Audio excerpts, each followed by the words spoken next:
Hello, everybody. Welcome to Running Code Humor in South Texas Law Enforcement. I'm your host, T-Bone. With me and always having my back, J-Man.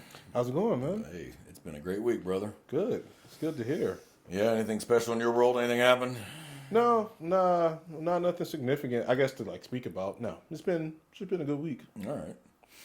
Well, since you don't have anything special to talk about, I guess I'll just talk about citizen behavior changes. Yeah. Now, you know what that means. Oh yeah, All the cops listening know what that means. yeah, you're driving.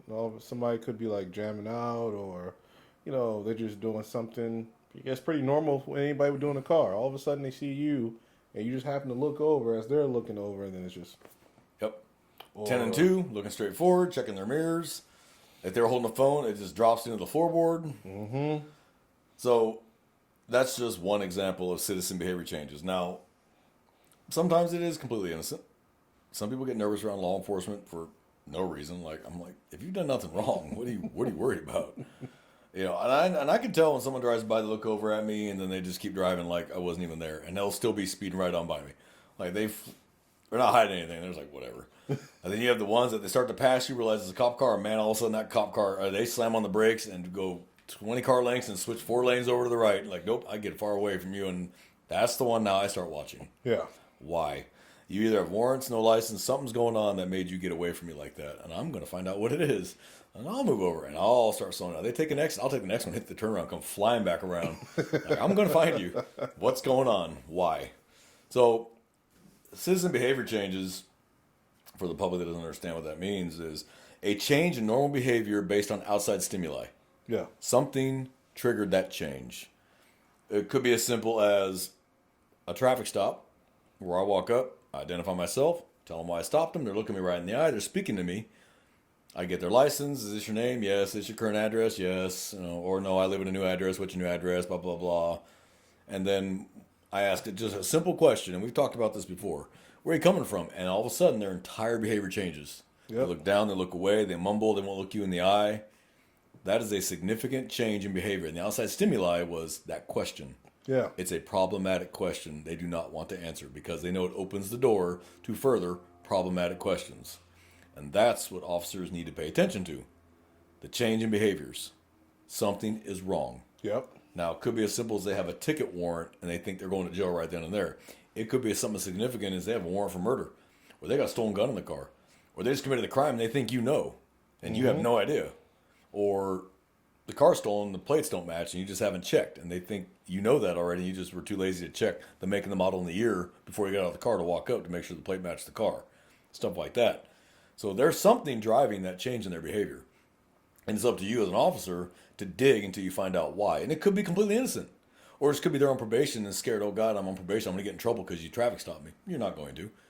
If it's a Class C only, you're not going to get in trouble if you're on probation. Probation officers don't care. As long as you report to your probation officer within 48 hours that you had contact with law enforcement, you tell them, I got a ticket for speeding.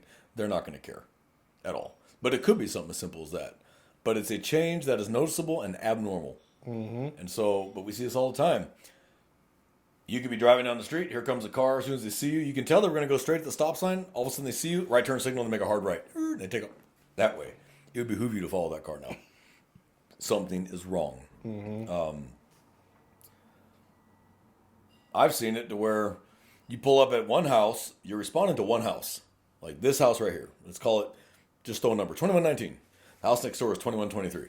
You're not there for that house. You're there for that house. But as soon as you get out, all the turds that were in their front yard, they immediately become ghosts and they're gone. Like you blink and they're gone. Oh, yeah. Like, okay. They were up to no good. Something. Because if they weren't, they wouldn't have given a rat's. In fact, they'd stand and stare at you or holler at you or call you names or whatever. So when they disappear, something's off. Now, you obviously are here for a reason. You need to deal with what you got here. But something to keep in mind. Like that might be one to look into. Like, let me pull the address history on this house and see what's going on.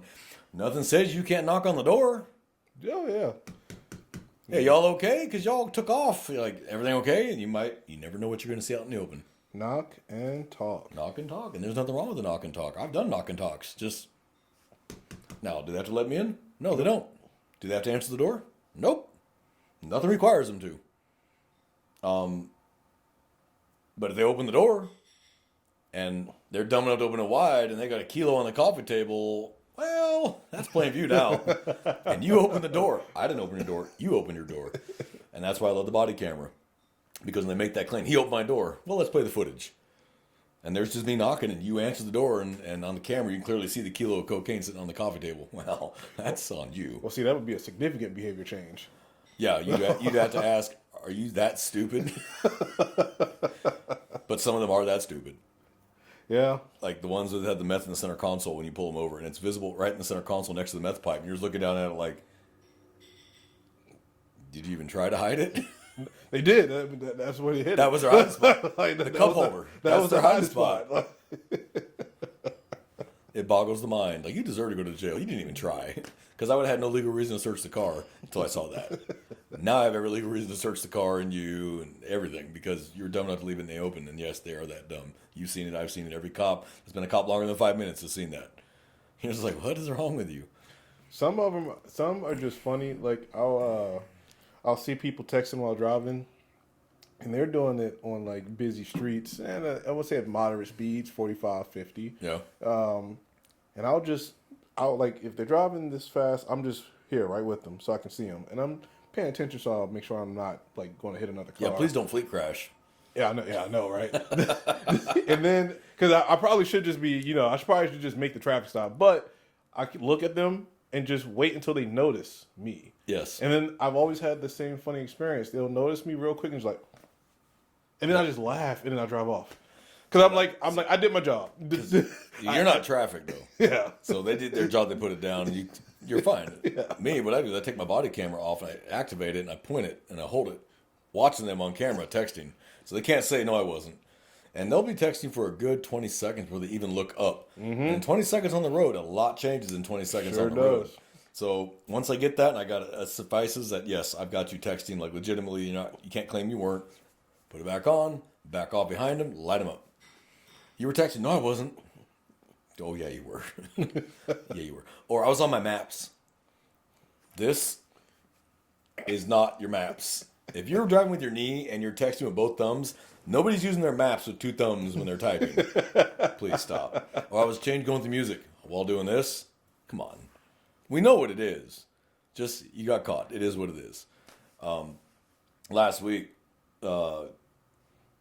schools were getting out, and I just happened to be driving to the neighborhood, and there was a school bus stop and had the red lights out and had the stop sign out. What most people don't know is every one of those buses has cameras.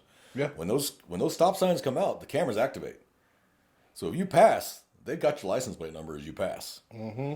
So there's a long line of cars, and I'm just sitting in the line of cars, and I'm just watching because there's kids, and I want to make sure nobody, pulls out or kid gets hit or whatever. I'm observing. Car goes right by the school bus. I mean, right by the school bus. I reached up and activated my camera because it goes back 30 seconds, so it'll get that on camera. But as he passed, oh, that's even texted, worse. I was like, "Whoop!" That ticket Flipped is around, Ah. and everybody was watching me too. Everybody was watching me watch him.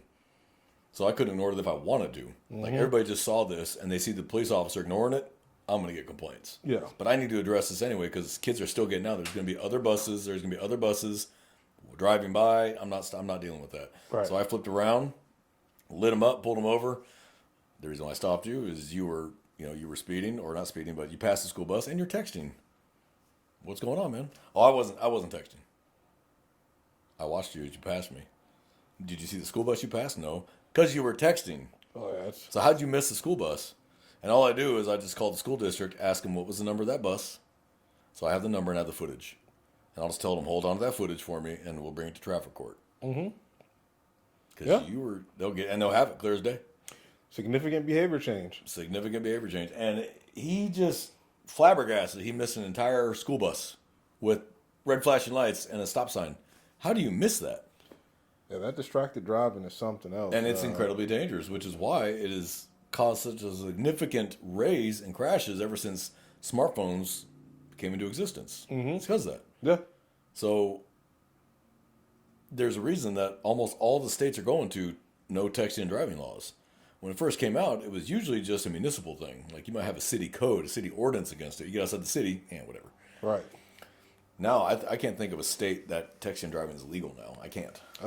Honestly, I can't. There might be one somewhere, maybe Alaska. What are you going to hit a moose? I mean, I don't know. I never know. I don't drive in Alaska, so who knows? But I know that California is a no-no. It's a no-no here. It's a no-no in Montana, where my parents live. It's a no-no in Oregon. It's a no-no in Washington. I can't think of any states that think texting driving is a good idea.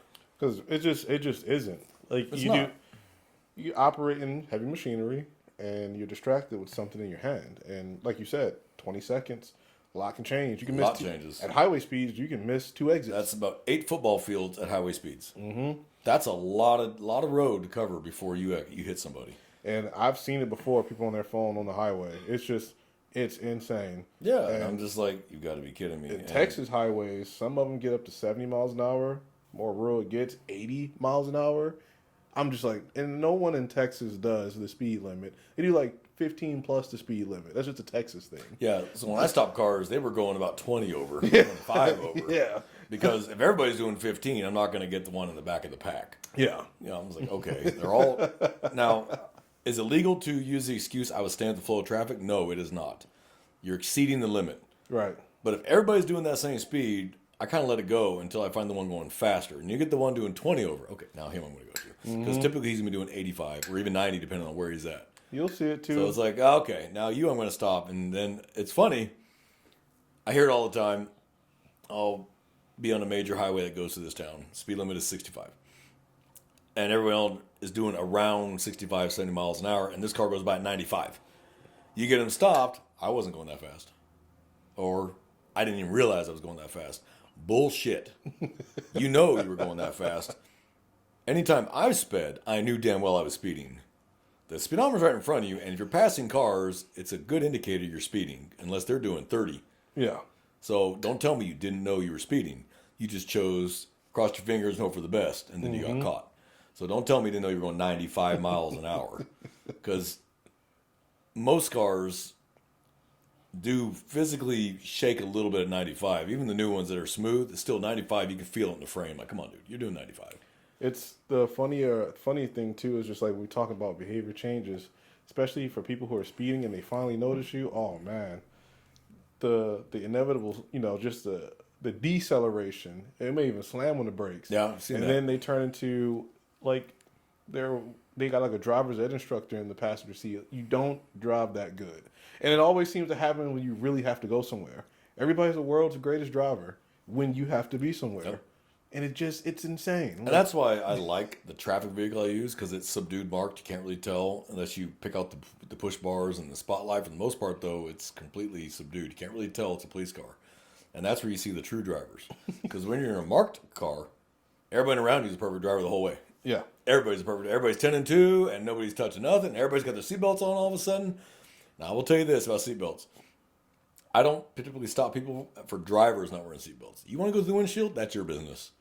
But passengers and children not restrained, especially children not restrained, I'm stopping that car. We're having a talk about that. If you don't care about you, I don't care. I care about your child. And I don't need you were buckled, but your kid wasn't. You get into a crash. The child goes through the windshield. You don't have a scratch. Right. That bothers the hell out of me. I pulled over a car the other day, and, that was the one with the license plates are fake. License plates are fake. I ran them, made sure, but I already knew they were fake. The split second I saw them, I knew they were fake. I was already lighting them up before I even ran the plate because I could tell it was fake immediately. I mean, there was nothing legitimate about this plate. Pulled him over, walk up on the car. He's got no seatbelt. She's got no seatbelt. She's holding an infant in her lap, and the car seat's next to her. I'm like, now I had to do the whole traffic stop in Spanish because he's from Venezuela, had no license, car was not insured, had not registered it. He did have his Venezuelan passport, so at least I could identify him. But I said, what's going on with the child not in the car seat, man? Oh, yeah, we just left the house. I don't know why people feel that's a very comfortable excuse, because that's always the excuse I hear when children are not in car seats or seat belts or booster seats. Oh, I just live right there. Or I was just coming from here. Or it's a quick trip. Are you in less danger on a quick trip? Like, that child will get hurt or killed. Yeah. I mean, their little body will bounce around that car. Like, what is it you don't understand about this? If the car's doing 60 and it comes to a stop, the child's still doing 60 until it hits an object harder than it. Yeah. Like, what don't you get about this? So, and they always get pissed off when you give tickets for kids not in car seats. I'm like, oh, yeah, you're not getting a warning. I don't think I've ever given a warning for that. And it's in my other car. Because where's your car seat? It's in the other car. Always in the other car. Then get it out of that car and put it in this one. Yeah. And I've made parents get out with a child and walk. I'm not letting you drive off with that child not being restrained. Or you have someone bring a car seat or booster seat right now. Well, there's no one home. Then I guess you're walking back to the house. Didn't you say it was right around the corner? So maybe you should walk back with that child. You drive over there, meet them, put the car seat in the car, put the child securely in the car seat, and then enjoy the rest of your day. And I'm always the bad guy for that. Don't care. I'll sleep like a baby with you hating my guts because I made you do that. Mm-hmm. Because one time I don't, and I decide to let you drive off with that child not restrained because I gave you the ticket and felt that was good, that'll be the crash. And that traffic stop will come back to haunt me in more than one way. Yeah. I'll be sued by the parents that survive because you allowed us to leave, or I'll be barbecued by my own agency. Yeah. So yeah, no, not happening. So this gentleman, I said, well, put the kid in the car seat. Let's go. She puts the top strap on the child. The bottom strap has no buckle.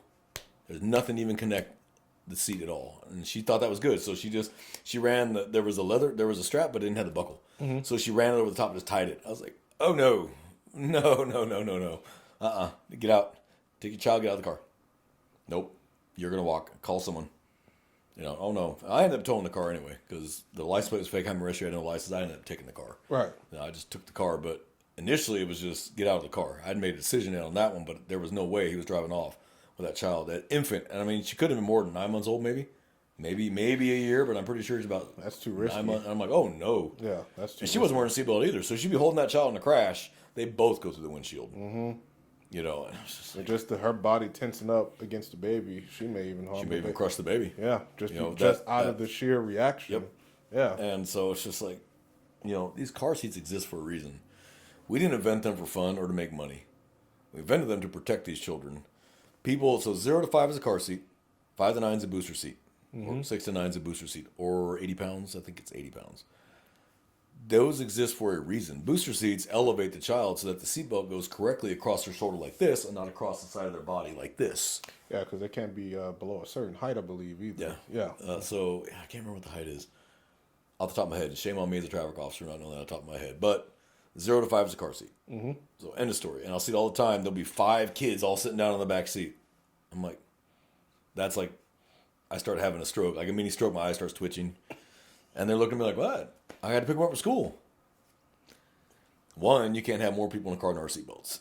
So if it's a 5-seater with 5 seatbelts, you can have 5 people in the car. 2, every one of those children needs to be in a car seat. Every one of them. Well, I don't have that many. Then stop having kids. This is not hard math. Stop having kids if you can't afford a car seat. Stop having kids. You're going to get hurt. Or one of these children is going to get hurt. And it is too late when you're standing over your child crying on the highway. It's too late. And any officer has heard this, the sound of a grieving mother, it's not something you'll ever forget. Yeah. But this is completely avoidable. Because I've seen children that were securely belted in car seats. The buckle is supposed to be here, by the way. For the parents that are listening and watching this, the buckle does not go down here. The buckle goes up here on the breastbone of the child, on the breastplate. That's where that buckle goes, right there. Mm-hmm. The strap should have just enough to get about 2 to 3 fingers underneath the strap, and that's it. You should not be able to get your whole hand underneath that strap. That is to hold that child in place. Think of a racing harness. Keeps you in place. Yeah. I've seen kids without a scratch in serious rollover crashes because they were actually seat belted correctly and restrained correctly. Not a scratch on the kid. Other than they're scared shitless. Yeah. Not a scratch. Why is this hard math? Why do people not understand this and realize the danger they're putting themselves and their kids in? I don't get it. I don't understand it. Well, I mean, I don't know. That's just a little cutting corners. I mean, there's like nothing that is in place that is making that like a regulated behavior. So if there was like a checkpoint, like at some point where we're just strictly checking for seatbelts and things like that, maybe that would bring the awareness up a little bit, but nah.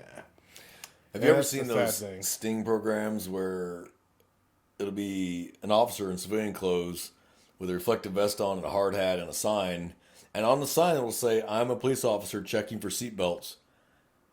People don't read them. And it's an officer watching the car, and they'll get on the radio and go, "Hey, white Mazda, no seatbelt on the child in the back seat." And the cop car pulled over. And they're like, "How'd you see that?" That's a cop right there. That sign, did you read the sign? Said, "I'm a Phoenix Metro police officer and I'm observing, seatbelt violations. You didn't read the sign, did you? That's not legal. Oh yeah, it is. It's in public view. He didn't do anything wrong. He has to be in uniform. No, he doesn't. That's So- different. I never heard of that. People who don't wear seatbelts, that is a learned behavior. Yeah. Because if it's an ingrained behavior, you'll never drive without a seatbelt. It'll go on before you move the car. It just won't be conscious thought. You'll sit down and So people are like, oh, I forgot it today. No, you don't wear your seatbelts. You normally do not wear your seatbelt. This is a normal behavior for you. You didn't forget it today. It's normal behavior. Or when the kids don't wear car seatbelts, that's a learned behavior. Yeah. You're not enforcing this with these children. And I'll talk to the kids, and they're old enough. Like, I won't talk to a 2-year-old, obviously. Yeah. But when they're 6 or 7, I'll say, hey, make sure you wear your seatbelt because it's very dangerous. You might get a crash and get an owie. Trying to relate to a child, When they're teenagers, I'm like, you got to wear a seatbelt, dude. Come on, put your seatbelt on. Come on, man. Let's use this, all right? Oh, I'm sorry. Put it on. The other one, though, the other behavior change, though, is when they take their seatbelt off when you stop them. Oh, That yeah. I do not like. I don't like that either. And I go, You're hey. getting ready to run. You're Yes, reaching they're over to getting grab ready or to conceal run. something. Yep. No. Or that door's starting to crack. We don't Nope. do those. Zzz. Gun on my lap, PA. Close that door now. Something. If that door don't close, start me another unit. Yep. Something's wrong. Now you're coming out at gunpoint. Yep. Something is wrong. I don't know if you've seen it on TikTok. It's like a trend where they're like, it's people who are like getting pulled over or they're starting with their hands up like this. And then it'll say something dumb like telling the officer it's his last day on the job because I signed his retirement papers. And it shows him reaching into a jacket and doing this. That should just stay a TikTok trend. Shouldn't even be a trend. But yeah, no. Significant behavior changes that's going to lead to somebody getting hurt. Like, it's just crazy. I don't know. What I tell people is this. One, you don't pull to the left on a traffic stop. You always pull to the right. But people will stop in the middle of the lane. They'll pull over to the left on a shoulder that's this wide, so half their car's in the fast lane.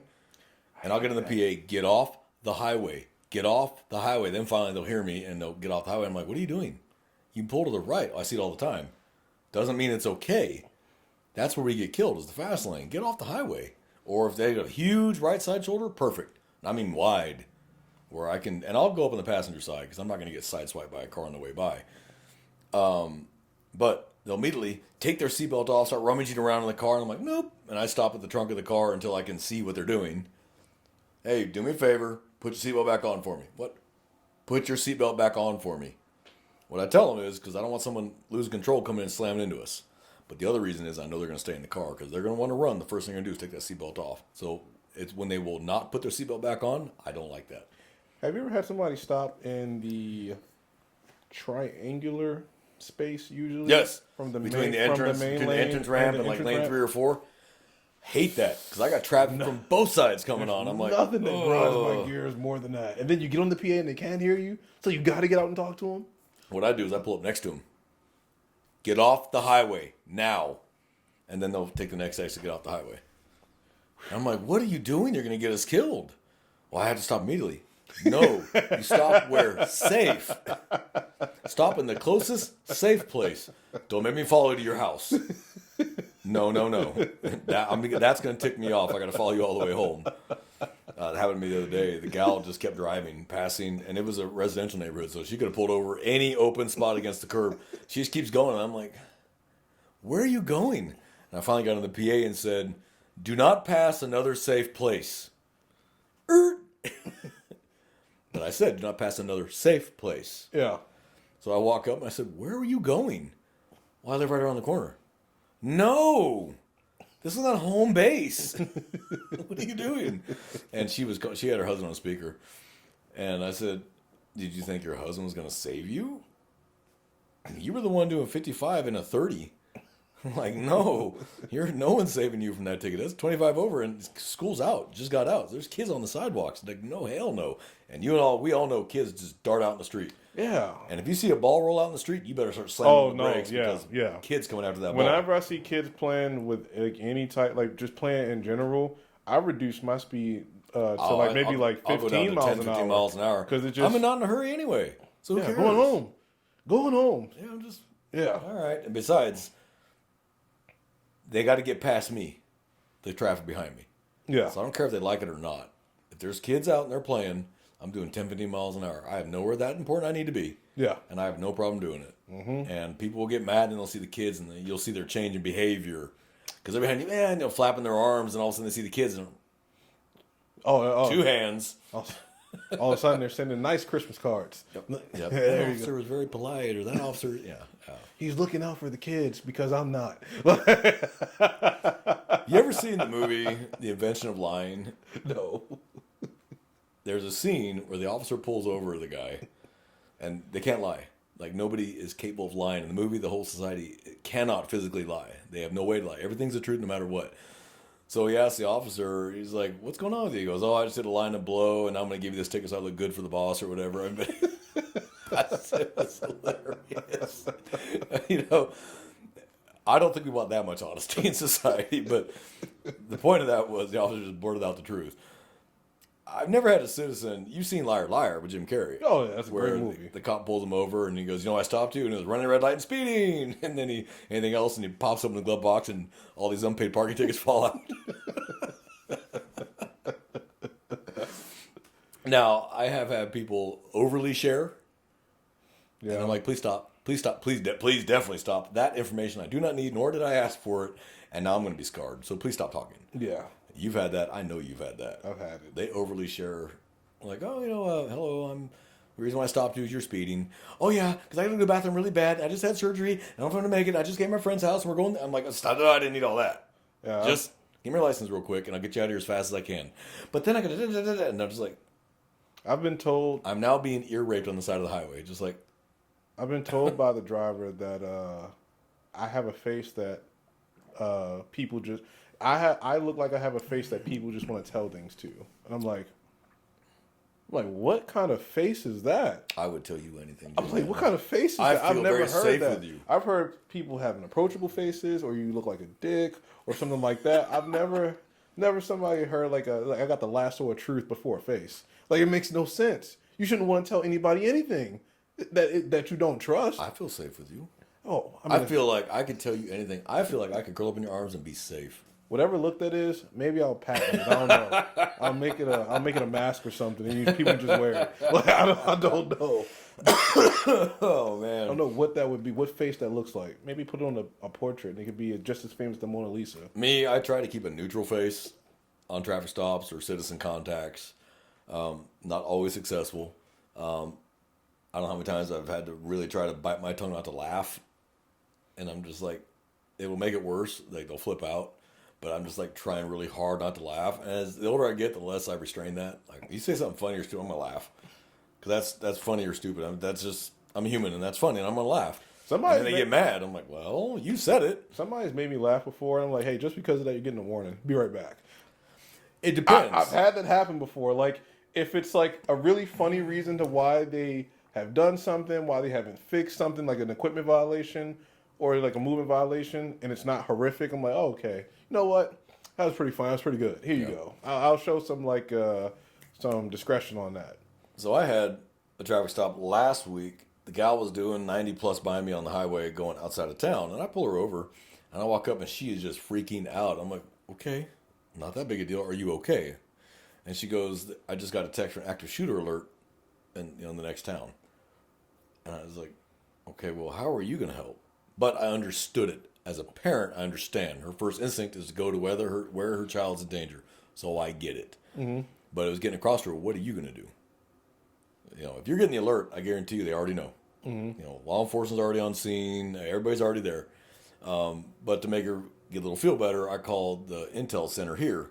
I said, hey, is there an active threat up there? And they said, it's already a hoax. They've already figured out it's a hoax. They should be getting all clear text any minute. Okay. But she showed me the text she got, so I understood it. Yeah. So I looked at her record, clean driving record. You know what? I can comfortably give a warning. Yeah. Because she wasn't driving like that to be an asshole. She wasn't driving like that just because she didn't care about the public or wanted to be reckless. Her child's in danger, which overrides everything in your system. I get it. So I just told her, I said, look, in the future, 1, don't rush to the scene because you can't help. I said, 2, you're not going to be able to help anybody crash Yeah. at that speed. Now, that's a hoax, but you're actually hurt. Right. Versus the other way around. Right. So please don't do that. And she took it well, and I said, no, do me a favor, stay here, calm down a little bit, let your blood pressure come down a little bit before you start driving. And I said, just go back to work. I said, it's a hoax. And then it did. It came on the news a couple days later that the kid just didn't want to take a test and called in a hoax, bomb threat. It's like, that's all it was. But could it be serious? It could have been. Oh, yeah. Absolutely. And we take every single one of those threats seriously Have until to. proven otherwise. But that one was proven to be a fake. Yeah, you have But to. I didn't feel like could I give her a ticket? Yes, black and white. Under the law, I absolutely could give her a ticket. Should I? No. What purpose does that serve? There's the letter of the law and there's the spirit of the law. Mm-hmm. You can obey the letter of the law and violate the spirit of the law. Right. Because you have to look at what is the penalty supposed to fix? What's it supposed to solve? Yeah. In this case, she has a clean driving record. So she's not a habitual offender. Like if I had pulled her record and it was 35 speeding violations behind her, she'd probably be getting another one. Because clearly she does that no matter what. Yeah. Okay. On the other hand, she got a clean driving record. Giving her a ticket, did justice get served? Yeah. Probably not. Because that's not her normal mode of behavior. She did it out of the same thing we would all do. If that had been real, we'd all been heading that way running 100 plus miles an hour to get there. Because we'd have been notified too. So, and nearest law, available law enforcement. When Uvalde happened, I was going that way doing about $130 down the highway.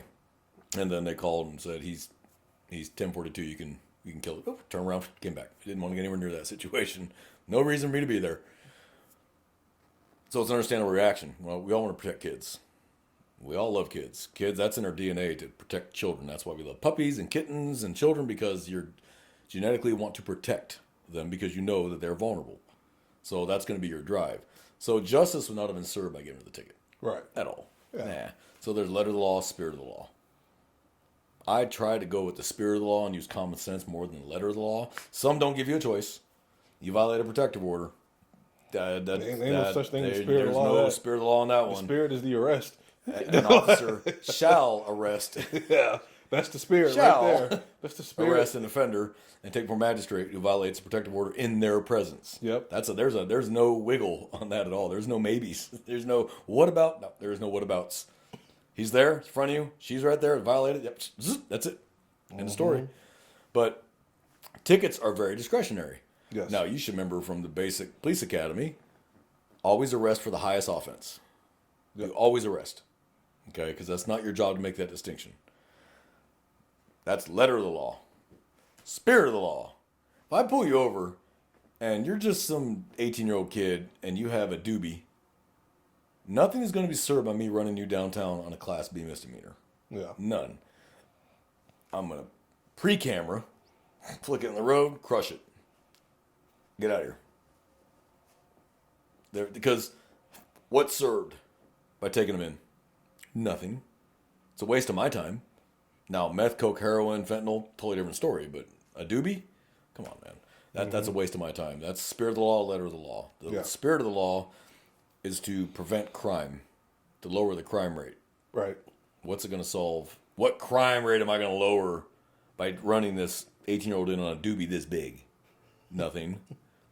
But what I can do is get him out of here, and I can actually look for more serious crimes. Yes. Because every arrest, even if you're lightning quick, is still half an hour to the jail. Still got to book him in. Still got to write the report. Still got to turn that to the ADA. By the time you get out, even on a lower Class B, it's still at least a 2-hour process. You are off the street. Yeah. And that's if you're lightning quick. Just bang it out. Not letter of the law, spirit of the law. So I tell trainees, you have to learn to use your best judgment. You will know what's important and what's not. Protective order, no choice. Don't even think about it. He's going. Family violence, they're going. Mm-hmm. Okay, none of this, that's mutual, go your separate ways. I don't care if you're getting off shit in 5 minutes. If there's been a verified domestic violence, you take them. Man or woman, whoever was the aggressor, take them. You don't have a choice there. You don't, and you leave, and he or she kills the other, and you were just there, you ain't going to be a cop past that night. Because they're going to find out you were there an hour prior and didn't arrest them. Yeah, you're going to have a huge problem. And in today's of cameras, You might even get charged, you too. might very well be charged with manslaughter. Could possibly criminally negligent homicide. Yeah. You very well could be. Because you failed in your duty to act. Because we all have what's called a duty to act. You failed your duty to act. Yeah. You're not a civilian as an officer. You have to act. You chose to take this job knowing that that was your job. And if you forfeit that by not doing it, then you forfeit your right to wear a badge. Yep. So but that's my 2 cents. No, yeah, for sure. You know, if you feel any different, tell me. But I know you, and I know you don't. Yeah, no. You know, it's a crazy world out there, brother. So, but that's citizen behavior change. Everybody, you can, even non-cops, parents with children, you know your kid. And when they lie to you or they're doing something they're not supposed to, you as a parent can see it immediately. It's no different for us. We can see the change immediately in behavior. We just know how to articulate it and pick up on it immediately. And our job is to take what doesn't make sense and ask questions until it makes sense. And if it still doesn't make sense, they're lying to you. Because eventually everything will make sense some way or another. Yep. If you ask the right question. So but that goes back to interdiction when we had the episode on interdiction. Mm-hmm. The change in behaviors. Asking the questions until I either get probable cause to search the car or they admit it's there, or I can detain them, get a canine. There's something going on here. And I'm going to get to the bottom of it. Mainly because your behaviors changed when I started asking problematic questions that you did not want to answer. Coming from Laredo is always a problematic question or a problematic answer if you got drugs in the car. So, brothers, sisters, I hope you paid attention to this, and I hope you bear in mind what I talk about. Those behavior changes, if you observe them and pay attention to them, could save your life. They really could. If they mean you harm, the warning signs are there. You see the warning signs, you're just not picking up on it. Start paying attention to what they're doing when you talk to them. Pay attention to your surroundings. Watch the cars around you when they pass you and realize you're an officer and the way they react. Pay attention to that. Either they're laissez-faire about it, okay, maybe not. But if all of a sudden they look scared shitless, there's a reason. Pay attention to that. Regular citizens out there, we're not going to hurt you. That's not our goal. We're traffic stopping you. There's no reason to be scared. We're going to come up, tell you who we are, tell you why we stopped you, ask for your license, registration, insurance, verify some information, come back with a warning or ticket, get you on your way. The average traffic stop is 3 to 5 minutes at the most. Yeah. There's no reason to shake like a baby rattle. None. This is not 1980 Los Angeles. We're going to pull you out of the car and beat you. That's not going to happen. So relax, everybody. Just relax. We're human too. Okay? We just want to go home at the end of the day like you want to go home. So the more wired you are, the more it's going to wire us because we want to know what's going on. That gets our antennas up, so to speak. So citizens, please, just relax. Just talk to us like humans. We'll talk to you back the same way. Maybe not all officers, and you can call the internal affairs for that agency if you feel you're mistreated. By and large, most officers are pretty pleasant unless you give them a reason not to be. So, J-Man, do you have anything to add on this? No, that's, I think you hit all the nails on the head. I think we covered a lot of good stuff. I think we did too. So, again, listeners, please check out our YouTube channel, Run and Code. This episode will be up in video format as well. It'll also be available on the podcast on Apple, Spotify, Amazon, Google, all the major podcast platforms. Share it with your friends, share it with your family, tell the people about it. We want people to be educated, we want people to get a good laugh, but be educated as well. So using humor to drive home a point, make sure you remember it. And I got nothing else to add. All Brothers, good. sisters, watch your back. Everybody else have a great week, and we're out of here.